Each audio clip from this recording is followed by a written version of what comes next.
Welcome to episode 84 of a master's degree in rolling terribly. I'm your host, Eddie. Joining me this week, a man who's just the greatest mate in the world. Hey, you, listen. I just want you to know you're great. Like, I don't care what anyone says, all right? When you played the Giminate, the Giminate, anyway, I was so amazed when, wait a sec, you're not Gaz. You're a big, scary crab. What have you done with my friend Gaz? Wherever you are, say hi, Gaz.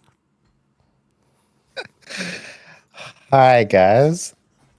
So clearly we need a no drinking before pod rule. You've been on the terps. Or we need a drinking before pod rule. Yeah, true, actually. That's like the nicest thing consecutive things you've said to me since we've started. So maybe we do need to lick you up a bit. So obviously there's a reference there of drink and listen to amDirt. And responsibly. Except if you're driving. Except if you're driving. Don't drive home and listen to this while consuming any alcohol. Or don't listen to this and drive. Either or. So this obviously is based around a very, very famous, favorited scenario that we were tasked with completing or attempting. Well, you only get one shot at it, so I guess they're the same thing. And this was scenario 128, a tall, drunken tale that everyone wanted us to play, and that's pretty much the scenario we did this week, which was a doozy and definitely inspired the intro, which was a drunken mess. And I think that's the best way to summarize kind of what we just dealt with. We should have been done the whole method acting thing and just actually got lit. Oh, like where you go and do the thing and then you can act as that, right? Like, you want to act as a fireman, go be a fireman, and then you know how to act as a fireman. So we should have just got sourced up and then just some of the psychotic villains in movies, they kind of like segregate themselves away from the rest of the crew so they can really build the character up and do it properly. Is that method acting? Yeah, sure, why not? Oh, okay. Maybe, I don't know. Yeah, I'm not sure which psychopaths have actually gone out and pretended to be psychopaths. Oh, I just read things, and that means they must be true on the internet. I just read things about how, in like Heath Ledger in preparation for the Joker had to do some crazy stuff and all that kind of stuff. So I don't know how legitimate a lot of that kind of stuff is. Just very quickly, what are your thoughts on drinking alcohol and playing board games? I mean, I'm going to sound like an old man here, but nah, not really for me. I don't really drink that much anymore at any occasions, and I think trying to do an activity while doing it, I don't know. What if it's thematically accurate? Pardon? What if it's like thematically tied in? Like, I think party games and doing that is fun. It's like playing video games, like playing fun group video games, like playing Smash Brothers or Mario Kart or something like that, and having a few drinks or Mario Party. We used to do that when we were younger. It's like anytime you won a mini game, you had to take a shot, right? And that was like an equalization. So the more someone won, the more drunk they got. So it was good, but I feel something serious like Frosthaven or like TI, right? And we have experiences with people drinking and playing TI. Like these are the things that take a little bit more, and like people get real heated and strategy and or people get really bad and then it's not fun. It's I think I don't know. I guess it depends on your group. Yeah, okay. It can work. It's just group dependent. What they need is, and probably Isaac and dev team, come on. Probably look into a shots deck now. So you got challenges, you got trials. We need a shots deck where every time such and such happens, every time you attack something, you have a shot. Every time you lose something or you get hit or something like that. I think that is very clever design and very bold. And you exhaust when you throw up. If your human player throws up, then your character exhausts. Yeah, okay. So shots deck is probably not good. No, I think it's a great idea. That's literally how you should do it. Yeah, okay. Well, when we get guest designed eventually, we will work that into it by Gaz. Yeah. We'll put Gaz's name Yeah. up there. In fact, that's 100% what we'll do. We'll put Gaz's name up there, only Gaz's name. I'll help him do it, and then we'll just wait to hear what people say. And Yeah, then I that's can good. stick my name in italics in there somewhere. People can tell me how wrong I am about it, why it doesn't work. That's 100%. So, on today's episode, Gaz, we take on scenario 128, a tall, drunken tale. And you know absolutely nothing about this, but you're going to help with the Frosthaven BGG ratings. And you're going to give advice because you're Isaac. And these are all people who are making interesting comments about your game. And Okay. I need you to help them out. Okay. Give them some advice. Is this like Gaz answers the questions? Like kind of Kind of. I'm the dev and I'm going on They're not there really like questions. yeah. They're more comments. And, Okay, so yeah. they're not even asking for anything. Yep. No. But Good. I'm asking for your response. Yeah, I love it. Sounds great. So on the dirt sheet, we are, as we've mentioned, wrapping up the Frosthaven campaign that we've actually got. And we're starting I'm going through a filming thing where I'm filming our remaining few episodes just to get an idea of how it's going to look and presentation and all that. And you can see them. In fact, right now there should be one playing on the screen of our last session doing 128. Gives you a rough idea of what things will kind of look like. If there's an idea, because you can get an idea of this preview, if there's an idea of something that you want to see in a playthrough, whether it be, the ability cards flashing on the screen for when people are using them to the AMD, which I have implemented an AMD kind of thing, which we've still got to iron out a couple of creases. But if there's something that's missing and there's something you want to see in a playthrough, let us know. Let me know so that I can start looking into what other things are needed without making the whole thing too cluttered. I think recording any board game playthrough session can be really quite challenging in making sure that you're capturing the right angles, that there's not too much side talk banter happening, or that you're not capturing the not interesting components of a game. But if there's something that you do want to see or wish that someone had done, let us know. And provided that I have the equipment for it, like if it's like diaries halfway through where after every round you want Gaz and me and Mark and Phil to talk about what happened to that round, that's a lot. That's a lot of setting up, and I can make it work. But every round, yeah, it'll be a nightmare. But if you have other suggestions, that'll be good. I'm going to get that suggestion now. Other non-that suggestion. If you have other non-that suggestions, please let me know. Yep. No, that would be good because we're trying to figure that out. Even views, like things that you want to see on screen. What would it be better to see?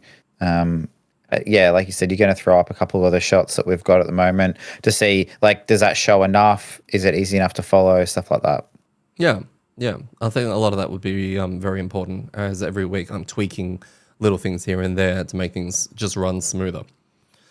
The other bit of dirt sheet news that I actually have is Dan Patrice, who was one of the guest designers on Frosthaven, reached out to me and said that, listen to the episode where we were covering the scenario. Now, this scenario was 87 and 88. Dan Patrice did the collector.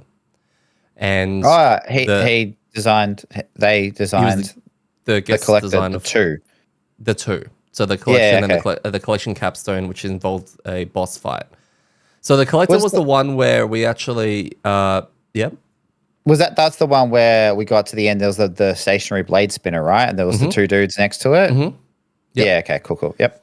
Yeah, and said appreciated my rant that happened on there regarding guest designers copying a lot of crap from, I guess, the community with regards to ideas and all that kind of stuff. And it was a really, really nice email. Dan Patrice also runs the Geek All-Star podcast. And I think I mentioned that in the actual episode itself. They've actually recorded an episode today with Justin Jacobson, who also designed one of the scenarios that we've done from Restoration Games.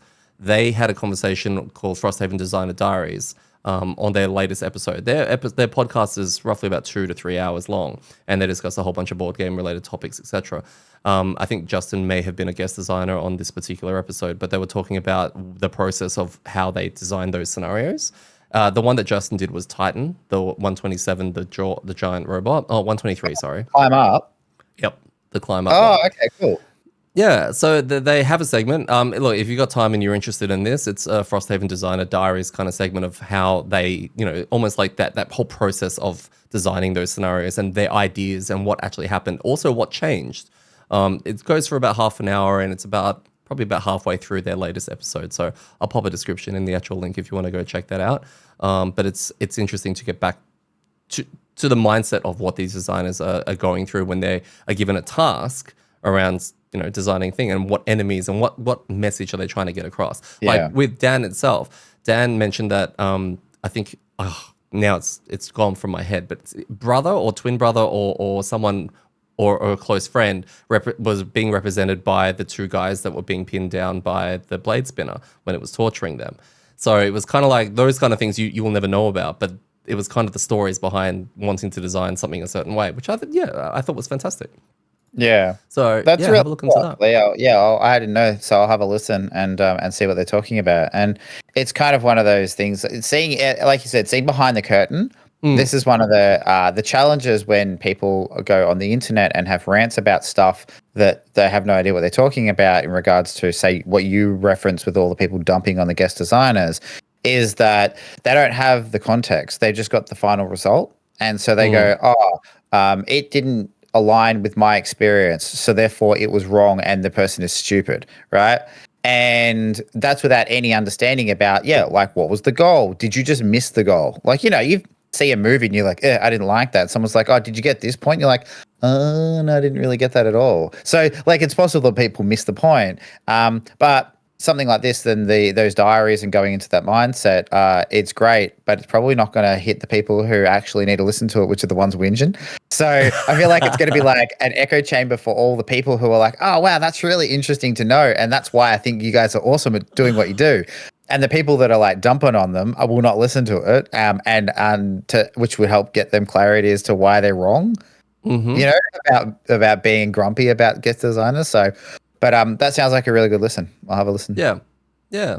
No, it was cool to get that kind of feedback and also get a little bit of an insider into that whole process. So definitely check it out. But onto another.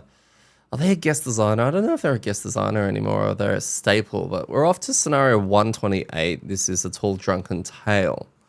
And before I go into its details, I will cover the previously on Frosthaven because I'm starting to find those incredibly amusing now, thanks to Dwarf, who put together this document so that we could remember how we got this scenario and all of that. So he wrote down, you found two brothers, Nitz and Nab, and they were drunk on the side of the road one summer day. They were attacking both each other and the snow, possibly hallucinating. You tried to help, maybe successfully, and then you decided to do a Matthew G. Summers scenario. Well done, because Matthew G. Summers, our mate, and I just say that in the Australian way, definitely designed scenario 128. And the minute I saw that, I was like, everyone wants us to do this scenario, and Matt Summers has designed it. So what are we going to get? Yeah, it's either going to be the best or worst scenario that we experience we're going to have, right? Like people either like you have to do it because it's amazing, or you have to do it because we want to troll you. Yeah, and I like we were talking about this in our session. I like the fact that he's built up this reputation now of like the community is just like I hate this guy, and others are like I love this guy, and it's just how many like. Designers, like you got main designers, but this is someone who's designing like literally a couple of scenarios out of 137 or however many there is, right? 138. Getting to the point where people fear your name when they know that they're about to go into a scenario that you have designed. I think that is amazing. It's like it's kind of, I don't know, famous or infamous, that kind of thing. Either way, he's well known.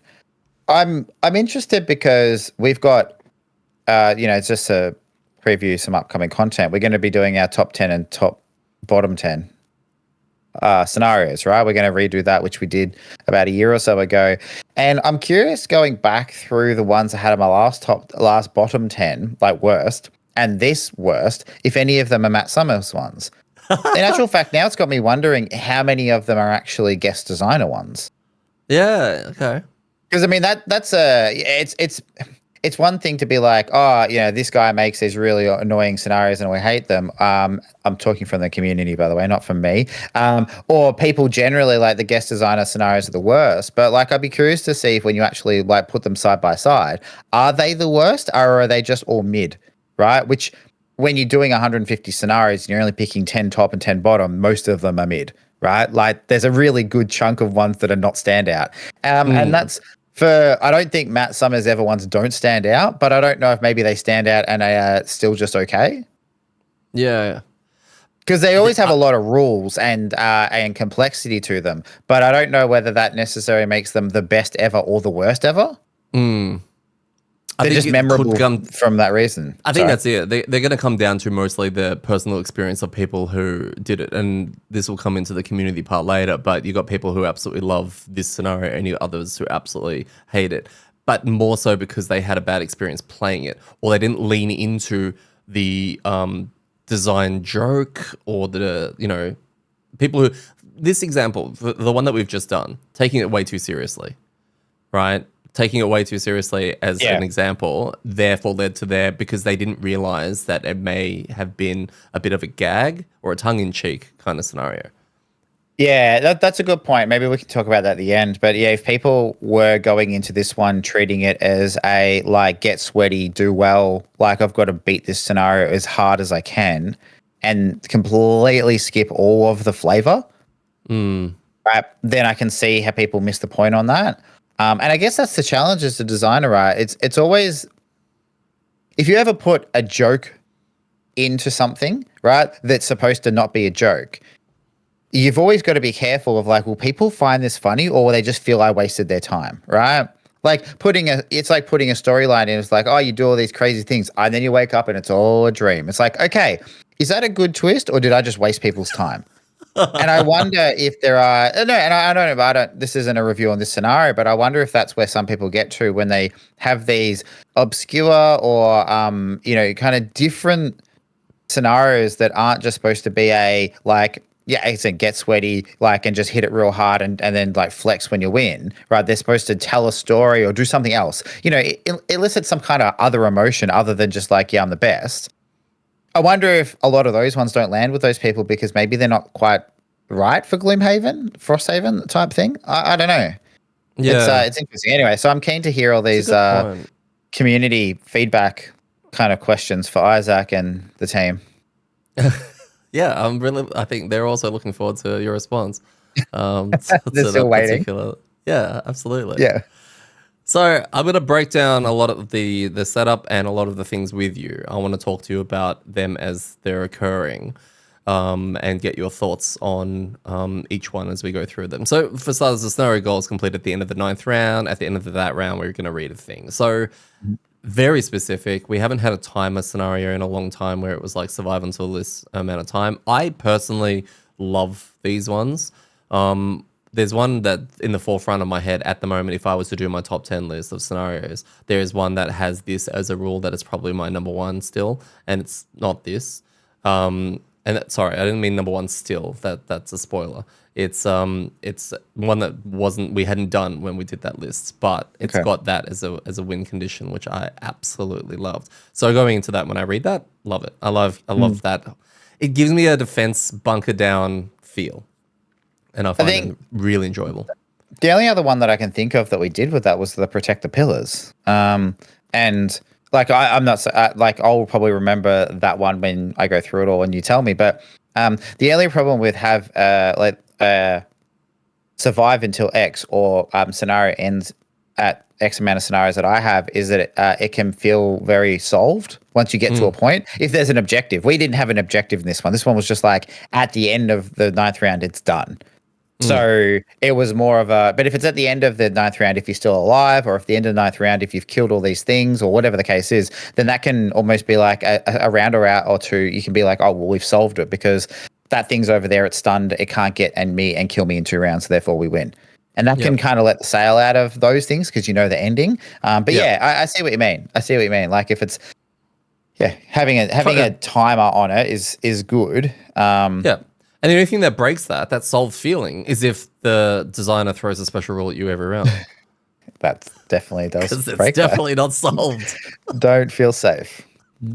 So the scenario effect that we started with was all characters getting cursed twice a model. That affects 2 people currently. That is you and Phil. I believe neither of you have the option to ignore scenario effects, which is just great. So curses for you guys, which is awesome, especially for you because, I love them. Nullgate. Monster combinations, we had Bale Scouts, Local Wave Throwers, Steel Automatons, and Verming Scouts. A real mixed bag. Pets, we had Stu and Weedy. We've got heals and shields. We did this at scenario difficulty +2, which I didn't realize until you asked me.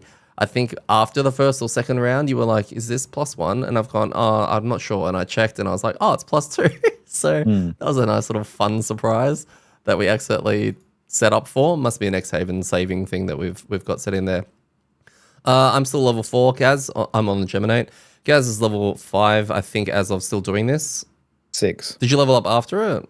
Nah, before it. Oh, well, Gaz is level 6, so well done. Mark is probably also level 6, and that means Phil might be level 7 if everyone leveled up except for me, because Geminate is struggling with a little bit of XP lately, although I have been ramping it up as of right now. As in, it's going up right now. I've just got more XP now. So, special rules. This scenario can only be played once. Thoughts? It's really interesting. So, yeah, clearly it's like you either get one crack at it, and if you don't get what you want, then you're done, or Does it stress you you can't out? fail. I guess no, because I heard all these other rules afterwards. So, but yeah, if it was escape, right? Yeah. The And you only scenario is get one complete go. once all characters have reached the escape tile, right? If any character exhausts, the scenario is lost. You can only attempt this once. Yes, then that would stress me out. Yeah. Okay. What about this bit? The character with the highest current hit point value reduces that value to 1. That didn't stress me out until I realized that I was leveled It up was and now you. yep, and more. Yep. So we went through it was Phil. Yeah. And then we realized that Mark hadn't added his 5 hit points for the perk that the Shackles perk, gets. yeah. And that put him up to 19, right? Which was, I think, ahead of Phil, who was maybe on like 17, or I don't know what he was on.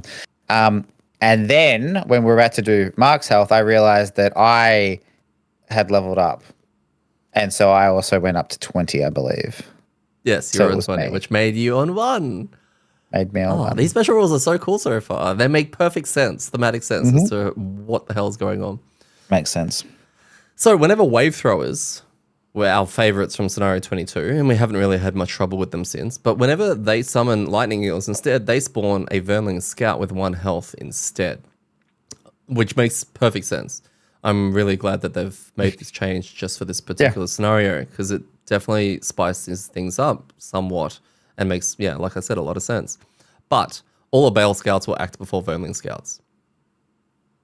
Why do you think that might be? I have no idea. I'm trying to think about that right now. I'm Yeah. not sure. Yeah, okay. Just why not? All doors are locked. On the map itself, there's also another door, which was very confusing, and it had, I think, the number 4 on it, and it didn't stay in one place. And like it was just, yeah, it was very, very random. A lot of this is very random.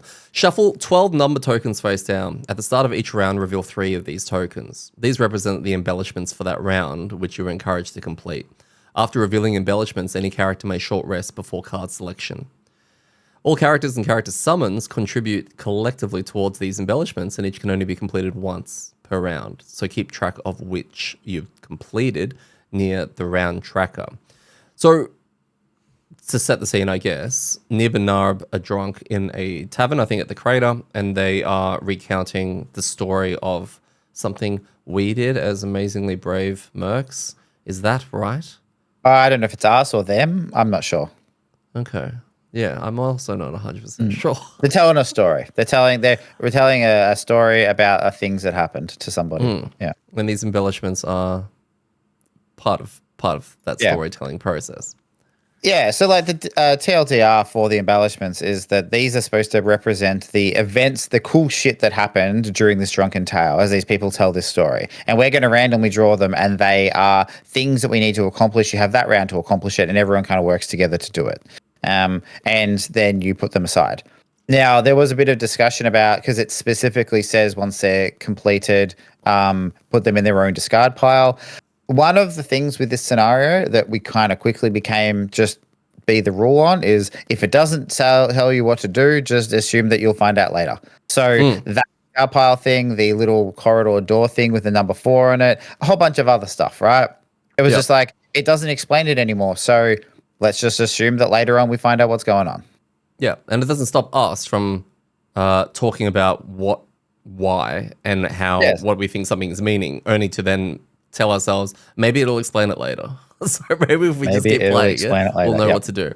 Let's talk about some of these embellishments and how they can greatly impact this particular scenario and this game. Okay, so loot exactly 4 loot tokens is embellishment number 1. Loot exactly 4 loot tokens. That is, I would say, quite difficult, because all of a sudden these embellishments are literally giving you almost a quest list or a checklist of things that you need to accomplish, as well as survive 9 rounds. Yep. Yeah, And I mean, like that's 4. Yeah. So I guess a lot of them end up being in multiples of 4, right? Because it's C and C is characters. So a lot of them are exactly, some of them are more, some of them are multiples. And the loot one is like, okay, everyone go grab a loot token, which is pretty easy as long as you haven't picked them all up. Which there are some that start on the board. Which is good for those reasons. And we also, I think, we're a bit conscious of it, so we weren't doing a lot of looting. I actually had 2 loot cards, but unfortunately, I think you were the only one that brought any. Yeah, I happened to be stunned and also dead, or long resting, I think, on the 2 turns that the loot one came up. So I wasn't able to use any of those cards. So yeah, that made it hard because no one had loot cards, and therefore we needed to loot 4 in a turn. Is it fair to say that that's a very difficult one for us? I think it just, like, a lot of these are hard depending when they come out, right? Because if this one comes out in the first turn, it's probably not that hard because there were 4 loot tokens on there. Everyone moves on there. If this one comes out when 1 or 2 people are long resting, or someone's stunned, like randomly stuns themselves, then that makes it harder. So yeah, it's pretty tricky, especially for us because no one had any loot cards. Yeah, okay. Other than me. What about perform 4 or more basic actions? Getting everyone to not do the fun stuff? Yeah. So that's probably a comment for later. But yeah, I think this one's really easy because literally everybody can accomplish it because everyone has 2 chances in their turn to do one of these. But the problem is it makes it not fun. Yeah, right? there was a bit of an argument over, okay, I'm doing one, you're doing one. Can you do one? No, you can't. What do you mean you can't do one? I can't. Yeah. And that was as well on the turn that we got this was Phil was playing 3 cards and I was playing 3 cards. And I think I went around the room and was like, guys, like, we're playing 10 cards. Like 10 cards, as if we can't get 4 basic actions. The problem is as well that these interact with each other. So, we've only so far talked about the loot one and this one, but like you get later ones later on, like kill things or do whatever it is. You need your card actions to do those things. So that's where this one does become challenging again, depending on what you draw it with. Because remember, you're drawing 3. So if you have one of them is move a whole bunch of hexes, that can be difficult if you're forcing people to use basic actions, right? So yeah, suffer damage from 4 or fewer attacks. Yeah, this one's interesting because, like, depending on the board state, it's either really easy or really hard. Because the board keeps getting more and more things spawning and rooms opening as the thing's progressing, and you're going through all these sections. This is becoming. We worked out though that we could negate a card to not suffer the damage because it's key to suffering damage, and I think that when that one came up, this one we managed to work out. I think. Yeah, I think we might have done that with some of it. Yeah. This is what was annoying because that was the turn that I stunned myself to stun something else, and I didn't need to do that because I figured out afterwards that I could have just discarded a card to not take the damage, which then it meant the next turn I wouldn't have been stunned, which means I could have done the loot one and a whole bunch of other things. So yeah, it's this kind of flow-on effect of decisions and stuff like that. So yeah. We've got 12 or more movement points. This is probably easy. I think Phil did 9 of them every single time it came up on the Blink Blade. So probably definitely one of the easier embellishments to do. Perform exactly 8 attacks. This one was a bit juicy because some of us can attack multiple times. And I think there was one time Phil was like, that's okay, I can get 6 of these 8. And it's like, that's cool. What do we do? Yeah, that's it. So, and unfortunately, Phil was going like before everybody. Like, ideally, he goes last so that we do ours, and then he fills in the blanks for what we can and can't do. But he was going first, so he had to pick a number, and I think we ended up not getting this one done. No, we didn't. Do we go into this now? Is this we may as well, or later? This is my AMD doing the opposite of what I wanted it to do. Oh yeah, the +3. All right, so very, very briefly, there was 2 monsters. Daddy was going to go up and hit both of them and put a status condition on both of them, which would have fulfilled 2 of our things that we needed to do, which was attack, and there's one for statuses later on. I was like, great, cool. I'm going to go up and put a status on this guy who was on like 8 health, I think, something like that, with 2 shields. So it's like, okay, well, there's not a good chance that I kill this guy, right? Because I think I did end up doing an attack 4 because I had to do that to do the stun. My AMD, I pulled the +3. So one of the things I have in my AMD on the drill is a +3. Now, I had no cards gone through, by the way. It was a fresh deck. So instead of me pulling the miss, which actually would have been perfect for this, I didn't want to kill it. I just wanted to attack it, tick off the attack, but also put the status on it. And that would have been exactly. So I wanted my null on top of my deck that time. But no, the +3. And the +3 meant that I ended up killing it. The reason you got us 1 health. Oh yeah, sorry. And no, the reason why people are saying but 4 and 3 does not equal 8, especially with 2 shields. We had a special rule that turn that all printed attack values were doubled. Oh yeah. So that was the problem. So the 4 became an 8, and then the +3 became 11. And then it had its shields, and I got it down to 1, but it had a wound. So before Daddy got its turn, it died. You, and then so I killed it, and I was like, there was only 2 cards in my deck that were going to do that, and that was the crit and that one, and I happened to pull that one. So we never expect your crit. So it actually made sense from a statistical, historical point of view that you were not going to kill it. Correct. And we would have been fine. I shouldn't have killed it. But there because should have of been that, 0 chance. I couldn't land a hit on it. We were 1 attack down, and then we all look at Phil like, you could have hit one more thing. Yeah, that's exactly it. Yeah, and he's like, I could have done that more times. Yes. We're like, yeah, we know, but yeah, and so that was one of the challenges with 8 times is a lot, and I imagine that a lot of parties would struggle with that, because if you don't have someone that attacks like more than 2 times, right? A lot of characters struggle to do more than 1 attack in a round, unless you again you need AOE or multi-target and stuff like that. So yeah, interesting. It was a tricky one. There's one that's used 4 or more items. That's relatively easy. Everyone's got items. Kill exactly 4 one would have enemies. been. So that one would have been more interesting if it was exactly 4. Like because some of these are exactly, and some of these are 4 or more. That one there again was so easy to do because you just have so many items. But that would have been a fun one to do if it was exactly 4. I think the exactlys were the ones that gave us the most stress. Yeah. Because I mean, the previous one with the 8 attacks, exactly 8 attacks, Phil could have just spent all 6 and we could have just gone well above it. Who cares, right? Trying to get exactly. Yep. Yeah, pretty gross. Kill exactly 4 enemies. Yeah. I think we got this one the first time, but we didn't the second time. Probably not. Especially with automatons who are using the imp deck. Apparently, become very, very killable, especially when they draw that 5 shield card that goes on initiative 5. On an automaton. Give 4 or non-negative conditions, which was really quite easy when we went around. It sort of seemed like one of those ones that's like, oh god, how are we going to do this? Oh wait, you can do stun, you can do this, so that was actually fine. Perform 4 or more heal abilities. This was, I don't remember how it went, but I remember I didn't have any on me at the moment. And I have no healing potential. We got it the first time because we used to. So the Forest Imp says each character performs heal 3. I think it's 3. In initiative order. So we just did that and didn't heal. Yeah. Unfortunately, I don't know if you're going to go through every round and the things we got, but the next round, directly after the round we used to, we got really bad status effects applied to us that having everyone insta heal would have been amazing. Amazing. All characters short rest. There was a special rule that at the beginning, once the embellishments come out, you may short rest. So it gives you an opportunity to have the cards for the embellishments, which is a nice little touch. So that one's quite easy. Perform 4 or more actions with lost icons. I can do 2 of those, so I had no problems helping out with that. And earning 8 or more XP. That's a toughie. 8 is a lot.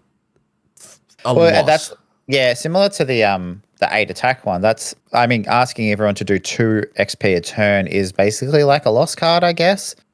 Like, or that's a summon lost card. So yeah, But most that times, is a like a tricky. lot of those lost cards are only worth 1, which means you kind of got to double up with another one. Yeah. She gets Yeah. spicy. Those ones, the movement one and the attack one, I guess just being in the nature that they're above 4, meaning that Yeah. somebody's got to really be specialized in that. You've got to have a character that, has the ability to just drop a couple of cards and move heaps, or, hey, you know what? I've got this card that gives me heaps of XP if I hit multiple things. You really needed someone in the party to be able to do like that to bump up, get 4 to 5 of those. So everyone else only had to get their 1. Because Yes. most people can generate 1 XP in a round. Like most people can do 1 attack in a round. But generating 3 or 4, like that's tricky. Very. There was a session event for the first exhaust that we actually were tempted to try and proc early, or we would wonder what that could mean.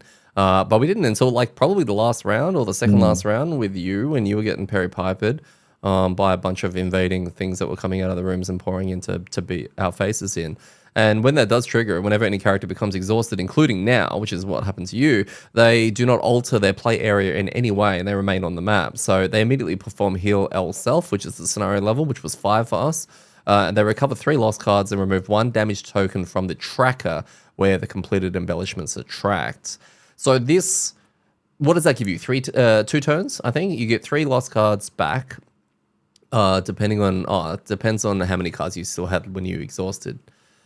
Because this can, depending on how early in the scenario you take this is going to potentially remove a lot of your progress as the scenario goes on. Yeah, it's a cool little mechanic in there to make sure that everyone gets to play the scenario to its end, right? Yeah. And you don't know at this stage what the embellishments, achieving the embellishments will do. So you don't really have an impact, don't have knowledge about the impact of removing 1 of your progress on that.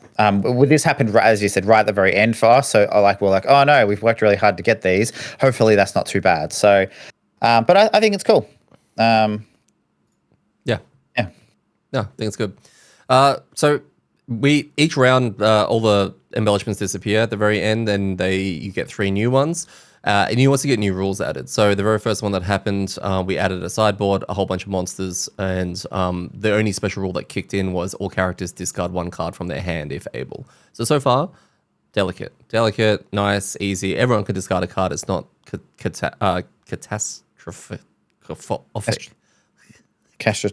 Yeah, now I can't say. You've given me the curse. Bad, right? It wasn't bad. It wasn't bad. Yeah, so there's that special rule. That's for the first round, right? At the end of the first round? That's the second round. The beginning of the second round.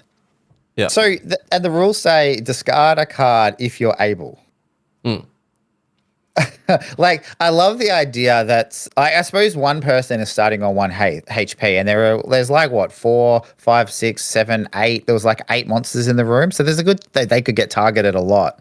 But I like the idea that someone's like, I got attacked so many times and I was on 1 health. I have no cards in my hand, so now I get to ignore this special rule. By round 2. Yeah.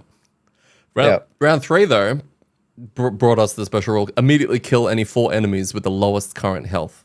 Okay, this does not count towards embellishments. And then all characters gain ward, which is really nice.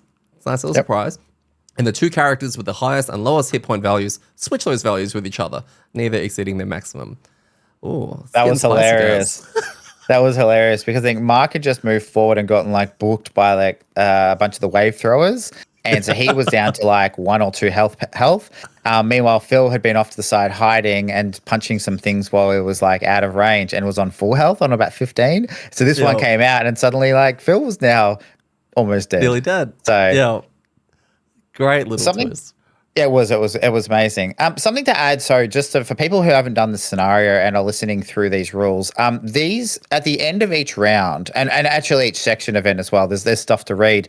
The whole thing with this is it cuts back at the end of each round. It cuts back to the storytellers. So there's Naz and whatever it is, the guys' names, and they're telling a story. And then, so all of these things that happen, like everyone gaining ward or things dying, are all like them going like, blah, blah, blah. It's like, no, you're telling it wrong. Like they were all dead. And then, and so as you go through, some of the writing in this was actually really cool. And the changes to the board and the monsters and the impact and the like positive and negative effects that we all got, they were all tied in this story. So yeah, it's definitely something that you need to kind of look at altogether.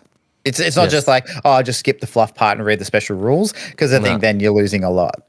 Oh, big time. But it'll tweak earlier also that this is meant to be fun and meant to be chaotic, right? So yeah, we had that one there. The next one, we had to connect a new tile, and all characters, this is what Gaz mentioned earlier, gains Bane, Impair, and Curse. And instead of saying at the beginning of the next round, it says at the start of Initiative 67, read a thing, which as I'm trying to read these things out to you guys, you're all looking at me like, I'm sorry. And I'm like, that's what it says. I don't know why.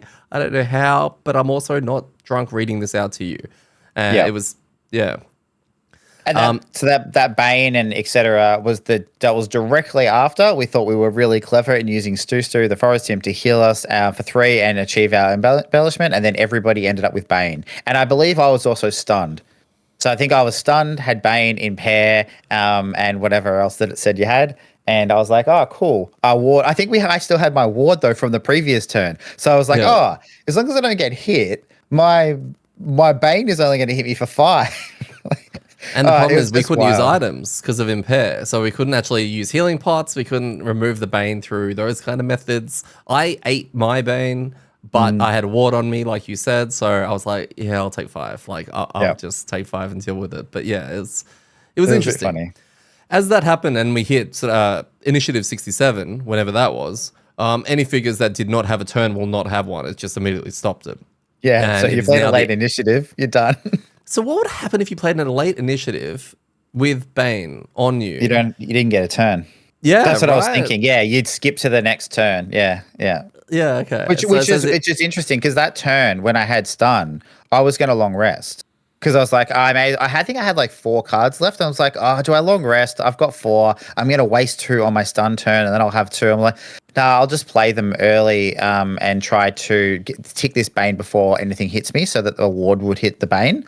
And then lucky I did, because if I'd long rested, I wouldn't have got a turn, and I would have had the Bane and the stun in the next turn as well. I would have skipped that. Oh, that would have been so salty. Super. Round 5, we had no turns to perform this round. This is directly after that one, and no monster or character reveals or plays any cards. So all characters then recover up to 3 of their lost ability cards and collectively recover any 4 items. That's collectively, which is a nice little touch.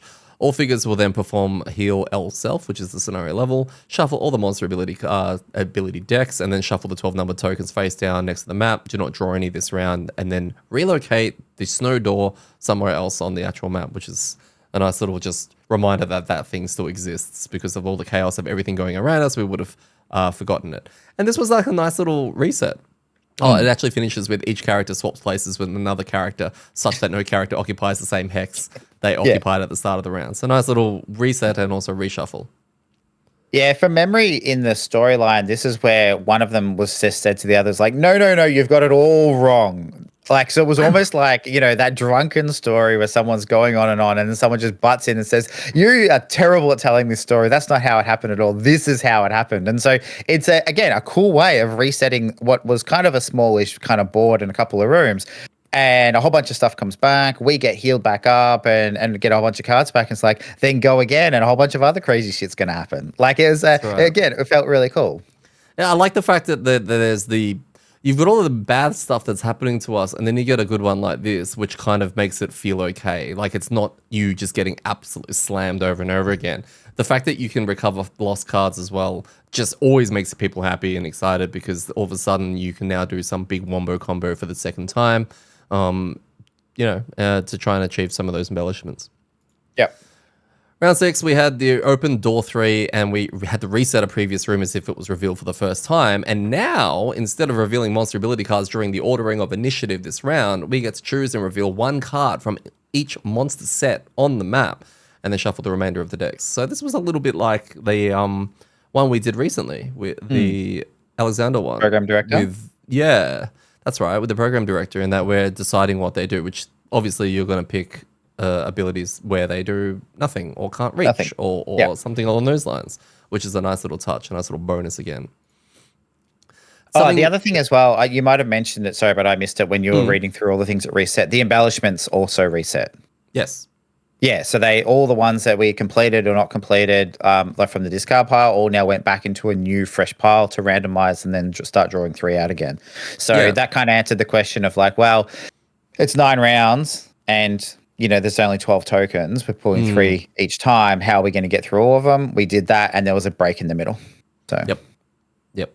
And what I like, I'll cover that a little bit later. Round 7, there was something about the blessings of the Great Oak. So this was my favorite. Do you have the text in front of you? I don't. I can bring it up. Give me one. Because this was, out of all of the talking part, this was the part that made me, I don't know, I think I laughed out loud, but also just, it just sounded like such a drunken tale. Like, it was ridiculous and funny, and the way that it was described. I don't know if you can read it out. Yeah. Okay. So new patrons. So while the story is going on, patrons are coming over to the table to listen a little bit. You know, they're like, well, "What's going on? Sounds like the greatest story ever." And new patrons wander in and gravitate towards the table, curious about the gathering around it. Narb suddenly twitches in his sleep and begins to flail about. So one of them fell asleep, and the other one's taken over and talking about the story. And then another loud snore. And then that's when the strangest thing of all happened. Believe it or not, the Great Oak itself sprouted up amidst the chaos for a front row viewing of history. And it said, "Blessings!"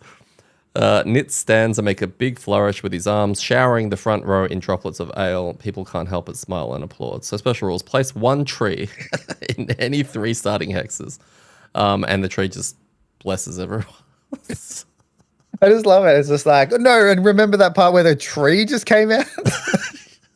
Anyway, and the other rule was all of the base attack values are doubled this round. So that was where I think that was also tied in with one of the kill restriction one. There was something there because people all of a sudden we had to do basic, So all of a sudden, no one wanted to do basic actions. No, that's why we had saw 10 the double. cards. Yeah. Everyone saw the double. It was just like, I can do. Wow, look how much damage I can do. Yep. And in a scenario where there are literal mini tasks to be done, teamwork is integral. Yeah, and that's probably one of the things that we might talk about it when we wrap up, but that was one of the key moments that kind of felt bad because of the way that we draw on the embellishments. It's like people didn't have a chance to just go nuts because if we wanted to do the embellishment, we couldn't. So yeah, it was like, oh, this is really cool. Okay, I guess not. Yeah. After that, we're in round 8. We open door 4 and spawn elite vermling scouts. All monsters perform heal 919 self. And it's rules is written. 4 monsters closest to any characters gain invis, and initiative is reversed this round. Like, what are we doing? What else? Yeah. The timing of that one was really awkward as well because for the first time in the scenario, the wave throwers had summoned their Vermling scout buddies. And the rule on the Vermling scouts is when they're summoned, they summon with 1 hit point. So when they all summoned them, we're like, oh, that's fine. They're 1 hit point. We can probably clean them up. Hopefully we get the kill monsters one.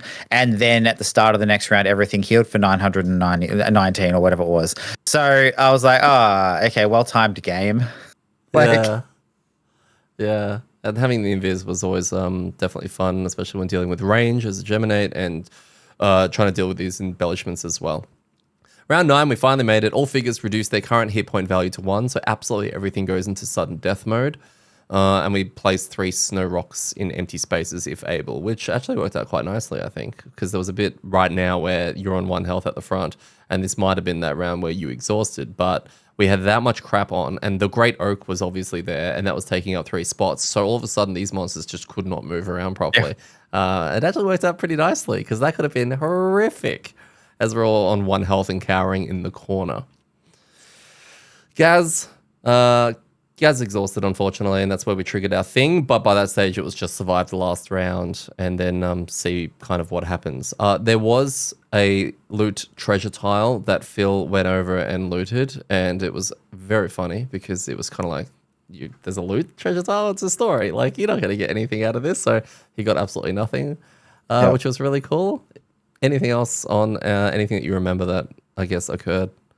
No, I think we've kind of covered as we've gone through each of the rounds. I think from a moment's perspective, that was it. So we are rewarded, and it's based on, and we suspected as much, the amount of embellishments you have. So if you have a certain amount, if you have a shit amount, you get 1 morale. If you have up to 15, I think you get 2 morale. And if you're 15 over or 16 over, we finished on, I think, 17. Yeah. So we were just we above. were on 18, and then me exhausting, we lost 1. Luckily, I didn't get hit anymore. Otherwise, we lost another one. So we were just on the cusp of the highest tier. That's right, which gave us 3 morale and a item 215, the befuddling mug. I can't remember what it does. I think it's a muddling attack. +1 to all attacks and muddle. That's right, because as soon as we got it, Mark was like, oh my God, I've been looking for that on my kelp. Yeah. And I think you made, no, we don't need more +1 to all attack items. I think we gave it to Phil though, didn't we? Maybe, yeah. Because now I think it was Phil. Phil. I feel Phil has it and he's running around with 2 power pots. So just give it to the OG busted multiple attack character, right? So yeah. Cool. What are your thoughts on scenario 128? Yeah. It was definitely an experience. I applaud the design. I think that the flavor and the mechanics and the way that it all meshes together worked really well. I think the fun aspect of the scenario shines through. All in all, I think it was really good. I think the only negative from it is that it can play in that space that we've discussed a little bit of, like, scenario makes you not play your character. And only a little bit, like not completely. And it is obviously optional because you can just say, I don't care about these embellishments and just do whatever you want. But the encouragement of the embellishments and the limitation they place on them, yes, it creates interesting decisions. But there were some turns where you were better doing nothing than doing something. Yeah. And I think any time that your turn is better spent not doing anything is maybe not the best experience for that player. But again, that could just be bad timing on our behalf. It could be weird decisions. So it's not necessarily a negative to the scenario. It's just that's kind of starts pushing in that space a little bit. Yeah, you could see why opinions would be polarizing, I guess, with something like this. And I think the reasons you've had are well put from a personal enjoyment kind of view. If you can't play the way that you would prefer to play, I think that the good news is this is not one that you can fail. So I think that was probably a very, very clever the way that the Summers has actually gone ahead and made it a scalable reward basically as a whole. I think was the right choice because this is not easily a repeatable one that I think a lot of people are going to. You got a lot of pleasure and a lot of enjoyment out of discovering the rules as they happen. I think if we were to replay this, it's the same as that escape one we can't replay previously. It. No, it says you're not allowed to. No, I know that. But the previous one that we did from Summers, which was the running around the giant maze one, you can replay that. But you wouldn't want to necessarily replay it once the novelty of what does this wall do? Whoa, that discovery. If you already know everything, doesn't have the impact that it would have the first time around. Yeah, it's a good point because if you could replay this one, right, or you played another campaign of Frosthaven and you did it a second time with everyone who remembered it, this one seems really solved other than the embellishments. But then again, at the end of the day, so this is where I kind of land on a, I don't know, it's a weird space because the embellishments just give you morale. Yeah. Yeah. Anyway, so finish what you're saying. But I agree. Yeah, from both of those two, the replayability isn't great because you know the direct path to all of the answers. Yes. Yeah. The preparation could go into, don't forget, this is the round we're all going to lose our health down to 1. So make sure you've got heals ready, you've got things ready. Like, yeah, it loses that shock or when you get presented with a pretty chaotic challenge, which this is. It's chaos, and I love the chaotic, the rules and everything that's come with it. It really has you thinking, and I very heavily enjoyed reading them out to you guys and all of us taking that moment in of what the hell do we have to do with this, right? I very much enjoyed that. I will say though, because of the round-to-round changes that constantly happened, it took me out of the game a little bit as my only critique, because every single time a new round happened, I'd have to get up and readjust the board and set up something different and put new monsters and all of that.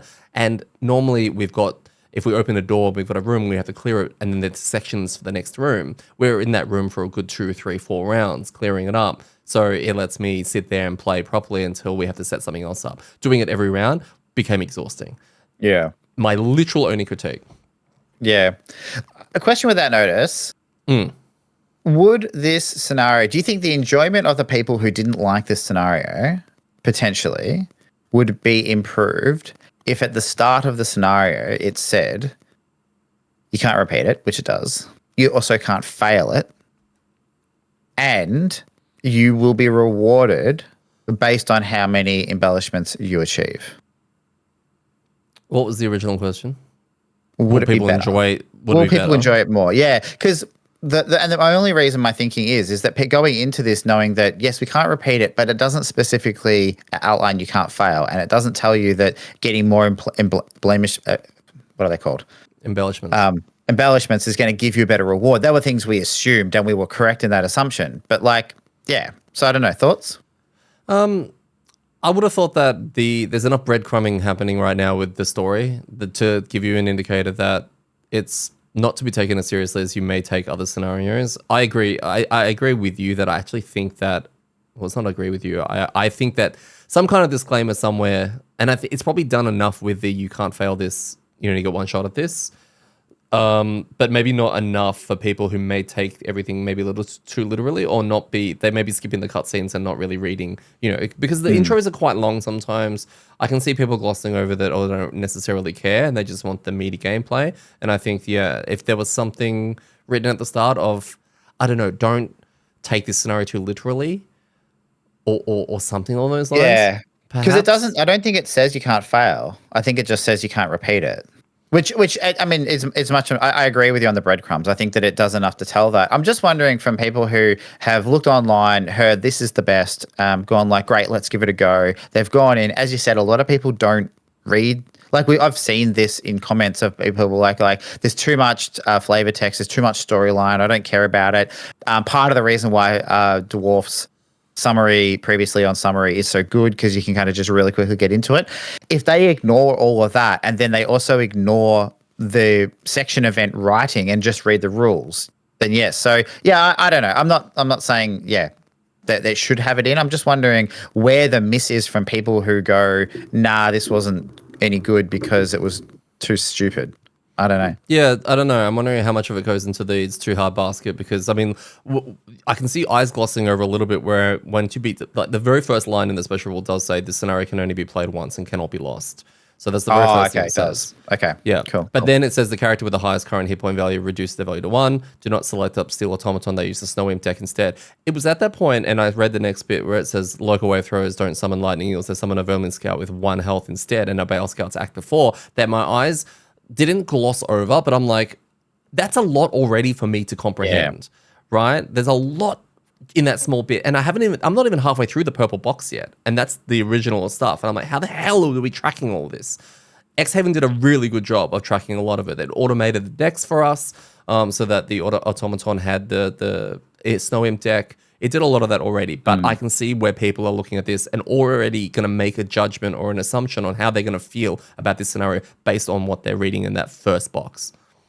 Yeah, that's a really good point, actually, because one of the things I was going to credit it for was that there were a lot of special rules with this one as it plays out, but there wasn't much fatigue from carrying them from turn to turn, right? Most of the things that happened were it happens and then it's done, right? Spawn this, put this here, this hit points dropped here, kill that, gain this condition, blah, blah, blah. It was at the start of this round, do a thing. And then it was it. And then now just play. But you're right. I remember thinking the same thing, is that at the start when it was like this and this and this and this and this, and I think it was the wave throwers summoned Vermling scouts. That's when I was just like, too much stuff. We'll figure it out when it happens. Right. Yeah. But that was the last thing. So yeah, you're right. Like it is maybe it's slightly too much. Maybe it is just that little bit. Sorry, no, that's the wrong way. It's not too much, but maybe people get to that point and then that then goes, I can't be bothered with this. And you're right, maybe it is just a too hard basket thing. So yeah, interesting.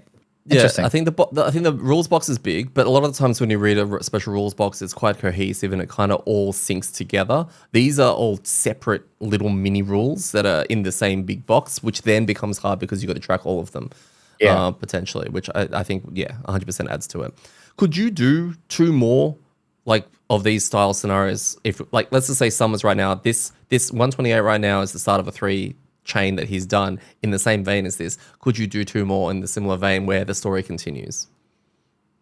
Yeah, if as long as it was different, a different goal. Like if it was again just do the same embellishments, or again here are embellishments that are going to come up and they're different embellishments. I don't think that would be fun. But another version of this in some capacity of like a story thing would be cool.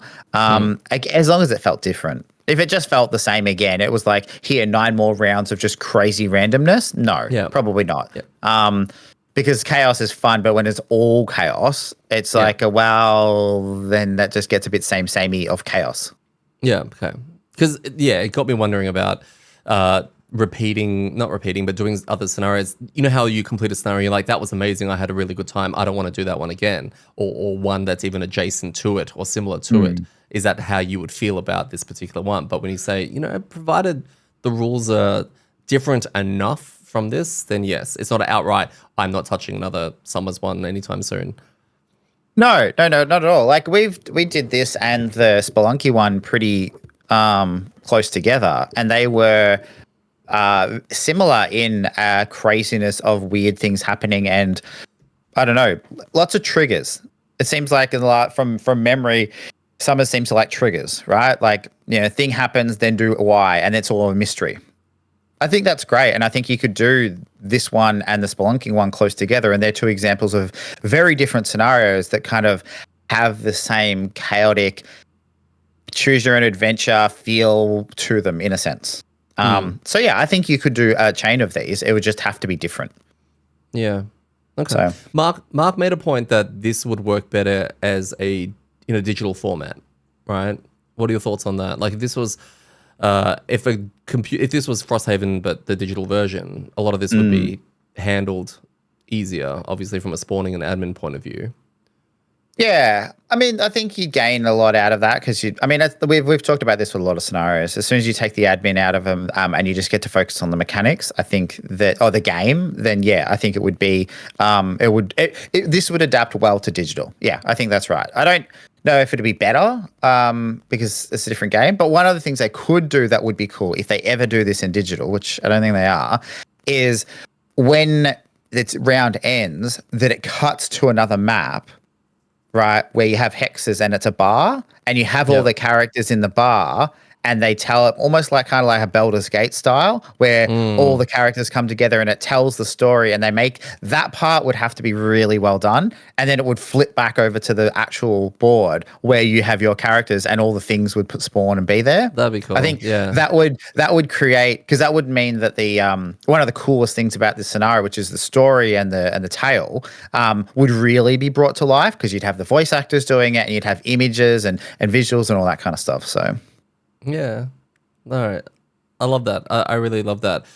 Isaac has unfortunately quit, and this is not your segment, by the way. Isaac's officially quit, and he's put Matt Summers in the helm for Summerhaven, which is the next one that's coming out. Right? It's 137 scenarios, all designed by Matt Summers. Are you playing it? Oh. Look, yes, because if he sits down and comes up with 120 or whatever you said, crazy summer ideas, if he's committed to doing that, I'm committed to playing them. Right? Like I feel like at some point, because that's the thing. and I mean, this is a guest designer perspective, and even the Isaac designed and his team designed ones. But people put a lot of effort into these, and especially the ones that are really different. Like this is where I know we've had experiences like, that didn't really feel that great. But like, you got to appreciate the fact that they're trying. Yeah. You know, like people have played through 100 odd scenarios of Gloomhaven and now 100 odd scenarios of Frosthaven, and now we're getting a scenario like this. We're like, wow, this is new. Like, it's like over 200 scenarios we've played, and we're still getting one that's new. You've got to tip your hat to that and say, okay, good job, at least giving it a crack. Now, if he can come up with another 100 scenarios that are brand new and don't feel like others, right, using the same kind of world and mechanic, then yeah, sure, I'll play it. Yeah.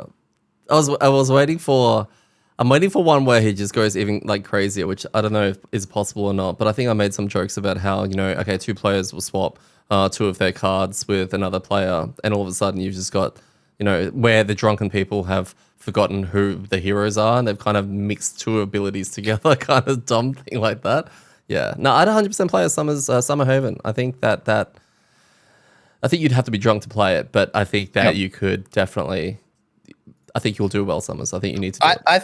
I think it would work better as a small Jaws of the Lion style expansion, not as an entire Haven game. I feel like that something like you're on so you'd read out like a boat event, right? And you're on your boat, and then you get like stranded on a tropical desert island that has an Aztec ruins and all this crazy whack shit. And it's just a series of like 10 or 15 linked scenarios as you work your way through this crazy world that's just. But then when you're done, and you get a bunch of cool shit, and then you fix your boat and you head back to Frosthaven. I think that would be the best way of doing it, because then it can be completely off the wall bonkers because you're in a place that you're not normally in, right? And you don't have to do it. It's like a side thing, right? Correct, right? Yeah, it is. So, yes, I think that's the way that would work really well. Like you're committing to 10 to 15 scenarios of bonkers, crazy like design, and then you walk away with the experience and maybe some more morale. He needs to also design a class. I don't know if he's done that. I don't know if we're ready for that. Mark's thoughts on the scenario that happened. I wasn't drunk going into this, but 100% had a hangover afterwards. While this was chaotic and amusing, I feel like it needed a disclaimer and to potentially say, do not take trials or challenges into this scenario because the bloat was real. This was like mythic raiding for the first time. You know all the mechanics you learnt slowly through normals and heroics, and here's 10 more, and they all punish harder. Fun, but glad we don't have the option of doing it again. I like that extra comment. We've never repeated a scenario other than ones we failed. We've never gone back to do it, but he's like, out of all of the scenarios we would never go back and attempt again and do again, this is at the top of my list, and I'm glad that we can't. Exactly. What about Phil? Phil probably said, double damage, screw the embellishments. Or me. How did he go in the story? Chance. I don't think he'd. No. He's really quite dead, especially if all figures go down to 1 health and things like that. Because he's also never going to creep up. He's always going to run towards the enemies. Yep. He's dead. Very dead. I've got a couple of things from the community. So someone said, for us, this was the worst scenario in all of Gloom and Frosthaven history, which is a big call. It's a big call, yeah. There are a lot of 14's terrible. There are a lot of nominated bad scenarios in Frosthaven, so yeah, it's interesting that this is the worst. Designer sure was drunk when he made this piece of garbage. Balancing was non-existent, fun was non-existent, time was surely wasted. Well, what a nice 2-hour session. We ended on round 6 or so, thanks for nothing. I'm not sure how you ended on... Oh, they must have just tapped out. Wow, okay, yeah. Like, I didn't know you could do that. You just say, no, we're done. No. There is absolutely no will to play the follow-up scenarios of that designer. Whoa, so yeah, take that. Mind you, general reception for this scenario is glowing. A lot of people absolutely love this, and it is a lot of people's favorite scenarios. So I've only sort of went and found a couple that were scathing. Yeah, and like some of the stuff we were talking about earlier about not leaning into the feel and the purpose of a scenario like this is probably where you get to with that one. Because again, if you go into this scenario with the sweaty idea of like, hey, we're going to win Frosthaven. We're playing on +5 or whatever the highest difficulty is because that's how good we are. You bring your Blink Blade fully kitted out. You bring your Kelp fully kitted out, and you go, we're just going to win everything. And then it says do 4 basic attacks, right? Or basic actions. You're like, well, I don't want to do that. Like, I just want to kill everything. So that can just be it, right? Like, people go in with, I want to play my character and do all these things so I can post about it online. And then they go, oh, the scenario didn't let me do that, so therefore it sucks. Which, you know, is fair in their eyes. But who knows? Maybe they did completely embrace all the mechanics and still hated it. Hey, it's possible. It is very possible. I mean, there's no information at all in this other than, like, I didn't like it. Yeah. So it's hard to interpret. Yeah. Well, in this day and age, we just outcry. We don't give reasons. We're not allowed to give reasons. No, of course. Why would you justify your reasons for hating something? Someone said, first, we absolutely loved it. Best Haven scenario I've ever played. It'd be funny if this was the teammate of the other guy. And they're in the same campaign. Fun, clever, unique, created different challenges to think about and figure out how to do. Great narrative. The gameplay matched the story as it went along. Even the treasure chest was perfect. But I can also see it as being the ultimate scenario to hate for the people who think Frosthaven did it wrong. All sorts of special rules, enemies spawning, fiddling, handling all the enemies, killing things very much not the point and only very lightly rewarded. Everything some people complain about delivered in spades. Like, literally. Yeah, that's the only thing that I think would make it more controversial and exactly the thing that everybody who like complains about Frosthaven would complain about is if at round 5 you did the rest, you reset the board, and then it said, now complete an outpost phase. Right? And then you had to go through the outpost phase and the bookkeeping and all the, you know, the lengthy problems that everyone has. And then once you finish your outpost phase, come back and do round 6. That's the only way I could possibly think that it would include more of the things that people whinge about when it comes to Frosthaven. Totally. Round 6 can be completed, but only if you've completed 13 and 14 pages of the puzzle book. And then you punch a code into the round tracker and it'll start again. Yep. DPS, Phil on 87 damage, which is very, very, very big because Mark was on 37, I was on 31, and you were on 26. Those 6 to 8 attacks doing work. We had our outpost phase. We very quickly did have... we haven't done an outpost just quickly, a bit, yeah. Because it wraps up the scenario. I didn't miss once, just FYI. Huge, absolutely huge. I think I pulled a curse at some stage, but that doesn't count. That's still huge. There was like, you don't pull curses. Like 3 or 4. Yeah, there was like 3 or 4 curses in there and like 5 blesses or something. So the fact that out of all the advice given to you, what worked? Because something worked. You lifted the curse of yourself. What did I do? You had a haunted sleeve. I shuffled and cut. I changed the sleeve. Yeah, changed the sleeve on just the miss. That was it. I think that was a curse sleeve. I think it was that. Yeah, that was it. Yeah, because I did shuffle and cut the last week as well. So maybe we've narrowed it down. I mean, honestly, I should have just asked Dwarf at the start because he has all the answers. I mean, I wonder if this is going to be included in the FAQ app that he's building. Maybe. I keep missing and drawing the null, and then it's just got like, here are the possible solutions. Yeah, like turning it off and turning it back on again. Yeah. Do you know where you put the sleeve? I want to test something. Yeah, it's I gave it to Phil, I think. So he had some next to him, so I grabbed one of those ones. So I don't think it's a brand new sleeve. I think it's like a used sleeve, but it's not from the Phil. cursed sleeve. Yeah, it's from Phil. So it's exactly. So I should probably check if it's even in there anymore. Yeah. No, that's completely fair.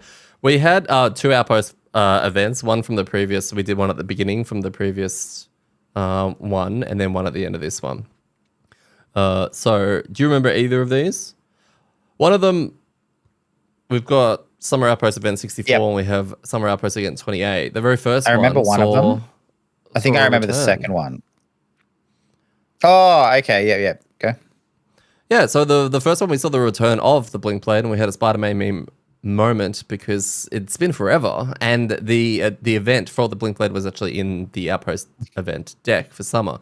So we may have never seen it because the decks are obviously quite big, but it was really interesting to see this one. I mean, it was like, oh my God, I need to go get for my phone, etc., so we can play this properly, hear Blink Blade's voice.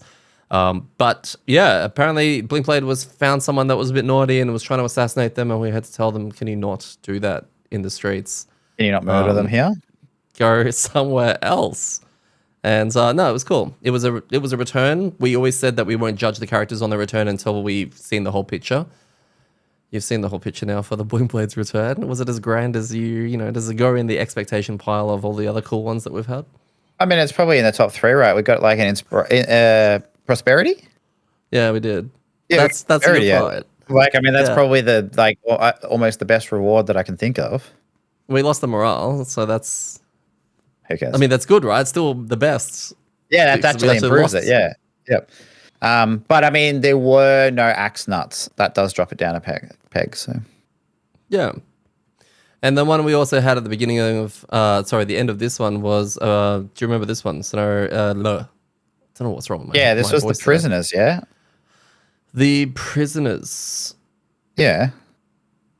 So the convicts that we didn't execute. That was a calendar event.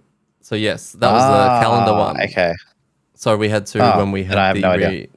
Oh, this is the one where it's about committing resources to packing a backpack for some catastrophe that was apparently hitting us sometime soon, but it was like, don't worry, summer's almost finished, winter's almost here. Oh, yeah, this one was cool. I like this one. So, yeah, the idea was that they were like, oh, no, there's going to be an avalanche. That's right. And so what we should do is we should put resources into stopping the avalanche in some capacity.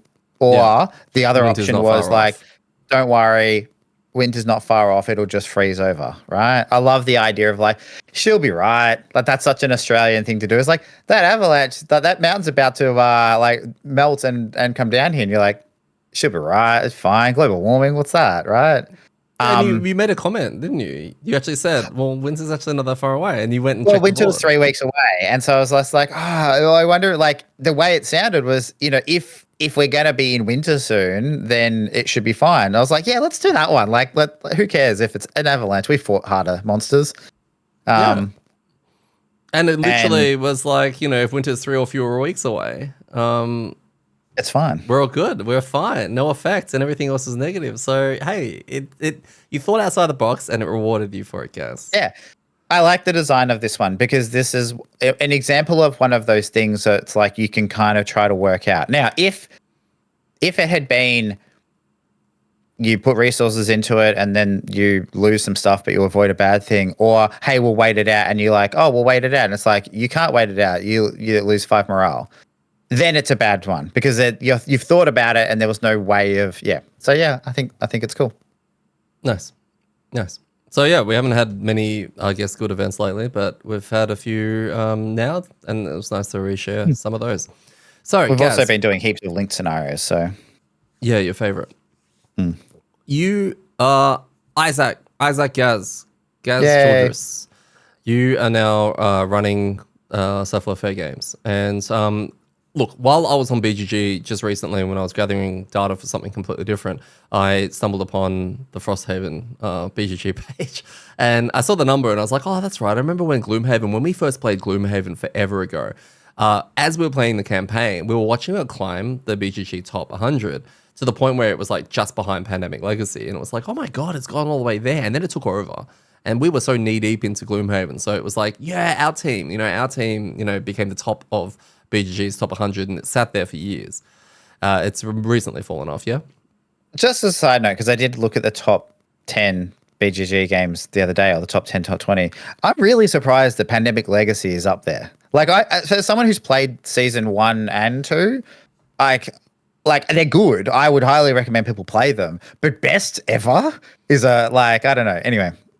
I think it was when it first happened, it was like revolutionary with that legacy mechanic. Like, it had just gone all out with the idea of ripping up cards and all of, narrowing things down, that it was nice and novel. And now everything's trying to be a legacy game. I'm pretty sure that ship sailed now, and we're now into, what are we into now? Roll and Write? No, that also passed as well. Anyway, it doesn't matter. It doesn't matter, Isaac Gaz. So I went to the BGG and I saw the number and I was like, how far away is this from, I don't know, reaching the top 10? And I was like, oh, it's sitting around 20 something at the moment. It's, I don't know whether or not it's going to ever climb the way it's overall is 25. So I don't know if it's going to climb up much further. It may get a boost from the most recent print run as more copies start getting into more gaming groups. It'd be interesting.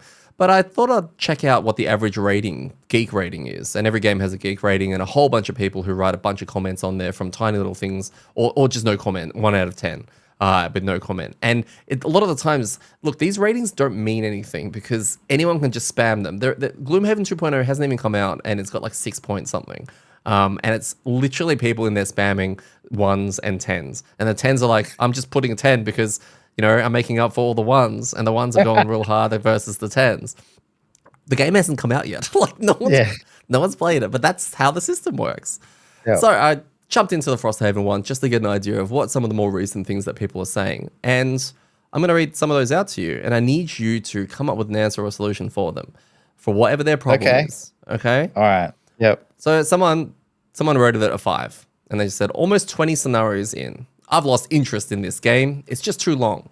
Isaac, Gaz, too fiddly and too fragmented for me.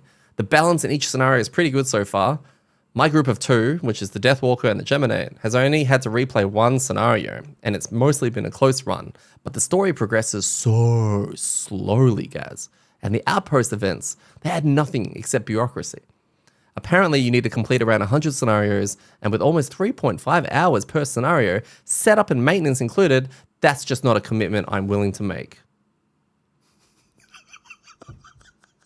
So, okay, go to play a different game. Oh no, I've got to make them like the game more.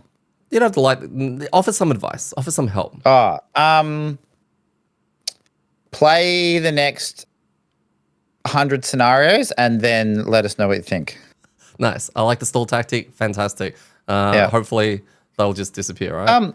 Yeah, I mean, like, I guess the general response to if someone had a legitimate, like, I've got some friends that are playing it. They play through Gloomhaven and they are slowly digging their way through Frosthaven. It's just getting people together is tricky for them. And they had a kind of complaint, not completely like this, but one of the hard things was Gloomhaven is a bit quicker. So they were usually able to get together on like a Saturday once a month or so and bang out at least 2 scenarios. They've found that tricky with Frosthaven because it is longer and you do have the outpost phase and blah, blah, blah. And so I guess if people would generally were like, oh, this takes longer and it's more fiddly, I would say it's worth it. I also feel like we were at a similar place, not willing to be like, oh, this is crap and I don't want to do it. But we were at a similar like, oh, like, should I, shouldn't I? Like, what's the go with this game? Because it's really kind of mixed feelings. We'd go from that scenario was amazing to like, what was that garbage, right? So I'll say that it definitely, you need to get further into it and potentially even look up some guides to the right story paths to take. Yeah, okay. Because we found ourselves in a challenging spot where we kept jumping around all over the place, right? Like we were like, oh, let's, you've got to play things to like the point in which they then time gate you, which is annoying. But I reckon if you're really struggling to get drawn into it, it's probably worthwhile to see if anyone's put something together of like, hey, not this is the best, but generally if you want to kind of push the storyline along, this is the right order to do it. Mm-hmm. Because I think that can help people that are feeling it be very fragmented. Mm-hmm. And I think that might be generally push the Elgok storyline, and then when that doesn't go any further, go do the robot one. Yeah. Because I feel like the lurker one is the most weird one, and that's all over the place. So it's probably not helping if you think things are like weird and fragmented. So anyway, yeah, that's what as a genuine answer, not that anybody who's like 80-something episodes into listening to us is like, shit, that's good advice. I might take that up, right? But if you do know someone who's whinging about this stuff, then yeah, just say maybe they need to streamline it a bit more and go a bit more towards a goal rather than just doing whatever comes at them. Yeah. No, good advice. I think Gaz is trying to say get good. I was trying not to say that, but I'm sure that'll be my response for some of these. Yeah, of course. So someone else gave it a 1 and they wrote down Flophaven. What are your thoughts about your game being called Flophaven? I mean, sure. Can we, being Isaac, can I save that as you don't get royalties if I use that in my next Haven game, right? Yeah, nice. No, Yeah. maybe not. Who knows? Flophaven sounds good. Someone else gave it a 4. 4 out of 10. After 68 missions, it is worse than Gloomhaven. Every character plays like a crippled hero. This is so annoying. The respawning of monsters and missions is beyond annoying. I have to play the game with Gloomhaven characters, otherwise I would stop playing it. Scenario 61 is so bad, I hate it. We have done that. And the game just gets worse and worse. Which is 61? The one about 61. Okay, cool. Yeah, that sounds familiar. I'm confusing 61 with 17 and also 27. Oh, okay, This cool. was the one, yeah. No, go. 61? Yeah, 61. Where's there's the map layout. Oh, it's the one with the lady that was coming with us. Gem. I think it was Gem. The orchid that got stronger and stronger and stronger. That one was terrible. Yeah, that's fine. I agree with that person. But you can't base it all on one, right? Like you can't be like, this one was shit out of the 60 scenarios it did, so the whole game is shit. Like that doesn't make sense. This person's saying that. Yeah, but then they're wrong. That's not how you form an argument, right? So I would say that if people are, if somebody has replaced the characters with Gloomhaven characters and then they say they've played 60 scenarios and then they say that's the only way the game is fun, then they're not actually playing Frosthaven and so probably can't comment on the Frosthaven characters, right? Like, who, by the way, they play like crippled heroes. Yeah, I mean, I don't know. I think the character design in Frosthaven is far superior in regards to balance, enjoyment from like, I don't know, like we've talked about this a little bit when we've been comparing characters. With the Frosthaven characters, they force you to try to figure stuff out. There's more to it, right? And then usually more reward if you figure that out. Some of them less so than others, and that's probably not completely represented well enough in the complexity scaling or rating.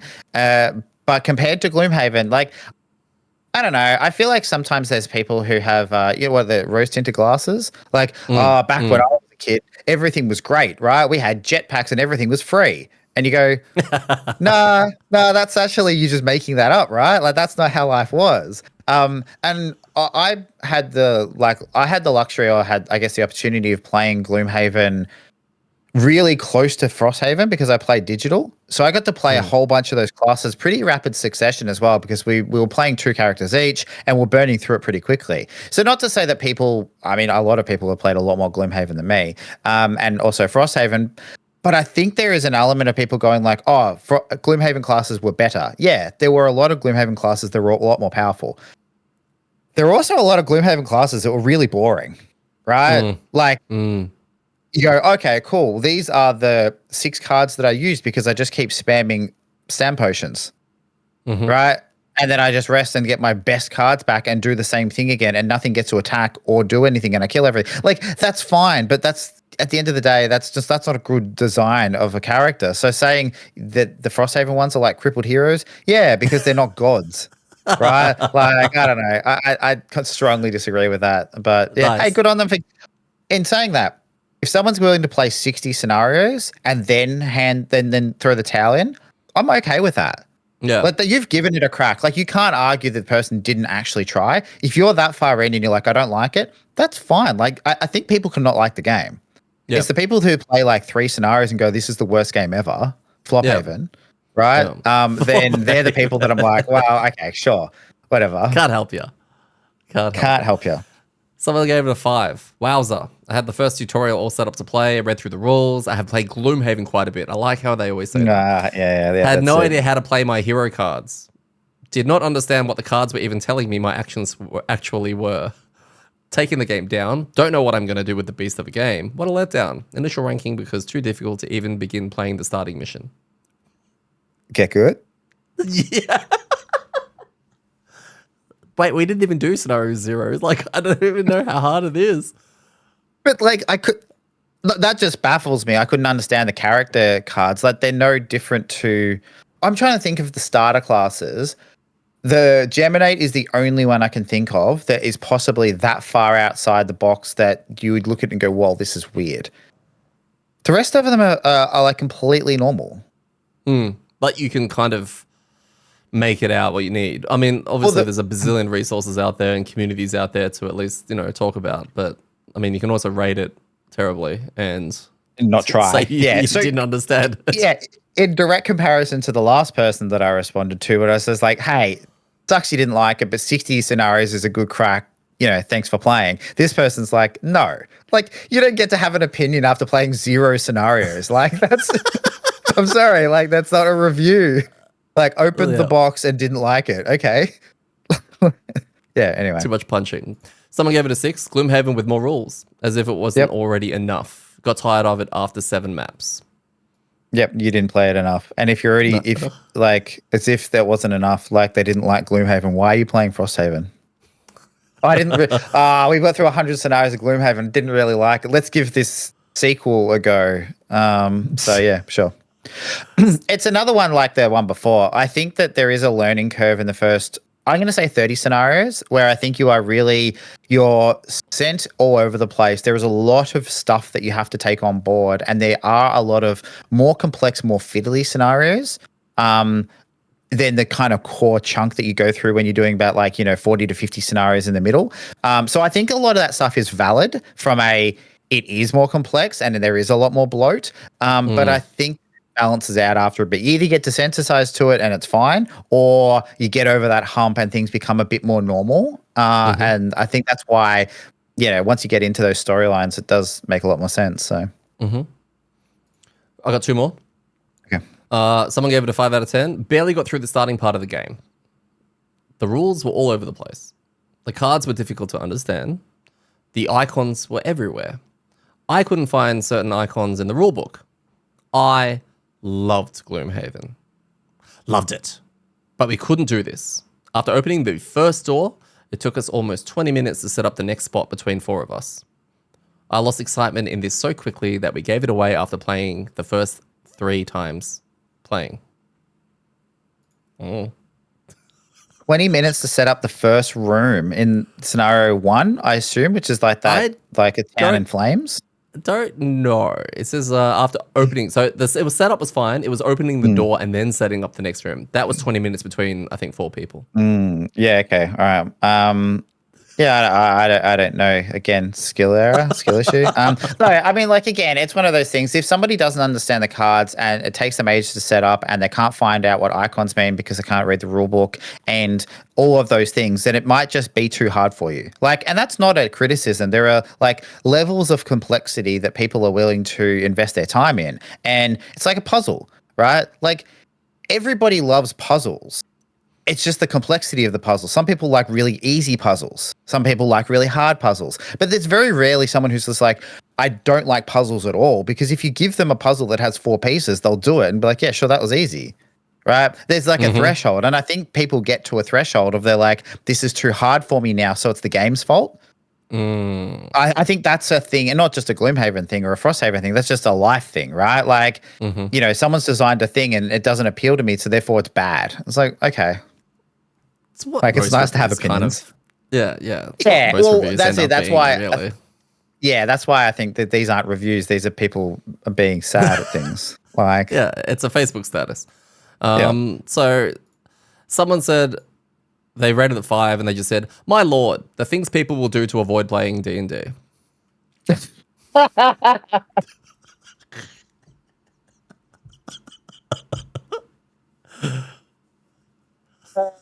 Oh, that's my favorite. Yeah, I agree. 100% agree. And then finally, someone gave it a 1 and just said, all the same garbage as Gloomhaven, but now with ice. So amazing. So this is someone who's clearly bounced off Gloomhaven. Have they played Frosthaven? Probably not. But this is what I mean. You can vote whatever you want. We could literally vote on a whole bunch of games that we've never played. But I want to know, have you got that user there? Have you got them? Or is this just you took them off and wrote them down? I want to know if this person has rated Gloomhaven. Yeah, that's a good point. If that person has rated Gloomhaven also a 1, it's like, why are you going and rating games you don't like that you haven't played? They've rated 2 things as a 1.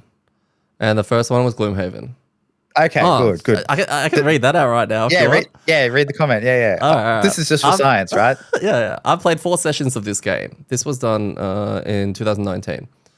And I do not feel any connection to the character I'm playing or the world we're in. Any good RPG should make you feel like you're a part of this world, or at least given some degree of immersion. But that's totally lacking here. The art isn't the best. I hate the standees. The sculpts and the minis are pretty bad, and the map tiles are just a joke. I also find the card combat system to be one of my least favorite game mechanics of all time. It's like the opposite of a deck builder. Instead of collecting more cards and feeling more powerful, you're fighting a battle of contrition and slowly losing cards with them. Useful things to do, it's not fun in the slightest. My hatred for this game is undying. It's a super boring math puzzle in the skin of a dungeon crawler. This game is a math puzzle with a fantasy theme. Wish I could rate this horror a -8. Ooh, so that's 1 million, that's 1 billion, that's 1 trillion. I don't know what comes after that, but it's 800 of those. But I suppose a 1 will have to suffice. I love this. There's so many things I love about this post. One, we'll go in reverse order. One, the fact that he's picked 8 and then all those zeros, right? Like not even a nice round number. It's like 8. That's the specific. And that's where he stopped. The other thing is like, he's actually correct, right? It's a Euro dungeon crawler. Yeah. Like this is from when we very first started playing Gloomhaven. I remember we played it and you're like, yeah, it's like a no luck or low luck because you're AMD, but you don't have dice and all that kind of stuff. Dungeon crawler, like that's the appeal to of it. Now, if you don't like that, that's fine. Like that the person has actually summarized exactly the type of game it is. And that also makes it not so much an RPG because you're not really, it's not a role-playing game. It's a dungeon crawler game. Like which are different, right? I mean, I guess in every game you play a role, right? Like TI is a role-playing game because you play the role of a race and faction. So you can assign RPG to everything, but I don't think that actually assigns this. So this just seems like the type of game this person doesn't want to play. So it makes sense that it doesn't appeal to them. And it's hilarious that they've then gone and rated Frosthaven.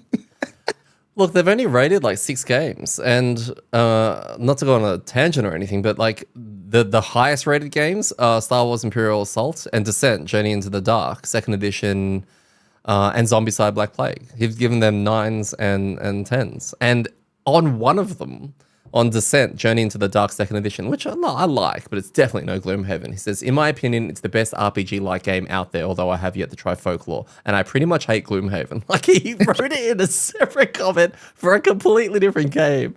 Like, this person's out to shut Cephalophair down. I love the passion. Look, one of the problems with people these days is that they don't have consistency and they don't stick to their kind of their values. This person has hated Gloomhaven from the start, and now it's just going to carry that into any conversation, and I love it. So, but anyway, yeah, that's good, and that's the mindset. I mean, this is the thing. At the end of the day, like these games aren't for everybody. People feel, we've talked about this. People feel an element of expectations and disappointment that the thing that they wanted isn't the thing that they got, and then that becomes a designer's problem. I think that as long as the game is trying to actually fulfill a purpose and it fulfills that purpose, then I think it's well done. It might not be well done for you, right? But it's well done for a bunch of people. So, I mean, that's how I would respond if I was Isaac. Nicely said. I think and I can't wait for them to... I'm surprised this dude hasn't rated Gloomhaven 2.0 a 1. No, a lot of people definitely have. There's a lot of upset people in there, especially about if the crowdfunding, if there was a mishap in the crowdfunding thing, it's go straight to the BGG page and write a review. Yeah, okay. So there's a lot of people who are upset. That's fair. But yeah, thank you for helping out your easy. Customers. Yeah, it's absolutely easy. We'll wrap up episode 84. We're going to run towards the exit now with our arms wide open, beginning with scenario 62, I believe, next week. And we can't wait to have our socks blown off because you said this is going to be the most epic finale ever of the final 3 scenarios that we have yet to do. Do you have any bold predictions? I feel like there will be... I don't know. I haven't looked into it at all. Do you reckon that lady's going to come back? Oh, I hope not. She made that scenario shit. Like 100% of the scenarios she's been in have been crap. She had main character complex. She literally took the main characters away from us and made it all about her. All right, here's my bold prediction. There's 3 scenarios left, right? Yeah. I reckon that the second one will be better than the third one. Oh. Okay. Right. That's an interesting take. You reckon it's like these last 3 are going to go all Terminator? Oh, well, yeah, I guess. Yeah. I mean, although 1 was pretty good, but oh shit, that means 3 is going to be real bad.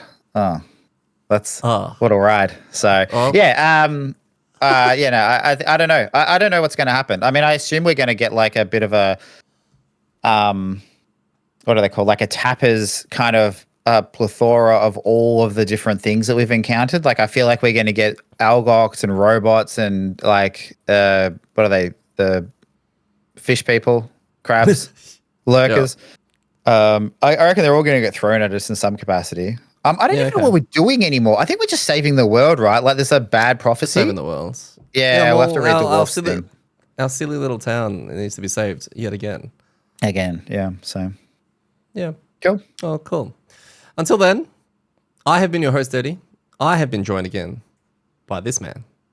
Yeah, the guys, that's you. Me. That by you. All right. Yeah. And remember, when it comes to rolling terribly, just be drunk.